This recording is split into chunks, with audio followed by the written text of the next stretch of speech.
Well, the National Grid releases its winter outlook every year, and it sets out a series of demand and supply scenarios for both gas and electricity. And in this instance, there are quite a few headlines to deal with. The first is that in order to help manage demand, the National Grid has launched a framework scheme it's calling the Demand Flexibility Service, which would in essence pay consumers to reduce their consumption at peak times. So that's things like using your washing machine overnight, charging your electric vehicle in the middle of the day or perhaps overnight, anything to avoid those crunch times of morning and evening. This scheme would be run via electricity suppliers. It is voluntary and it will run from November through to March.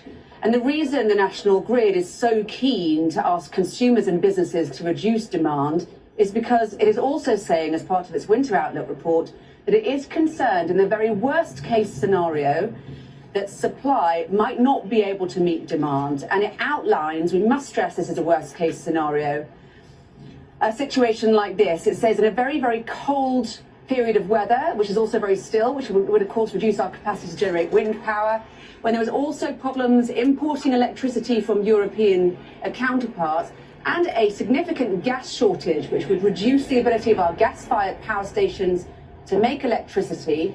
At that point, there could be planned blackouts for British households. Now, in a statement, the spokesperson of the National Grid said, in the unlikely event we were in this situation, it would mean some customers could be without power for predefined periods during the day. Generally, this is assumed to be for 3-hour blocks, adding that the exact number of people left without electricity would depend on the extent of the gas shortages, because, of course, the UK gets 40% of its electricity from gas-fired power stations. Now, this will be a real blow to Liz Truss, who has been very reluctant to talk about individual behaviour change and has also promised there will be no rationing in the UK this winter. And government spokesperson said, in response to the release of these winter outlook reports, we are confident in our plans to protect households and businesses in the full range of scenarios this winter, in the light of Russia's illegal war in Ukraine. And that spokesperson also emphasised that Britain is not so dependent on Russian energy imports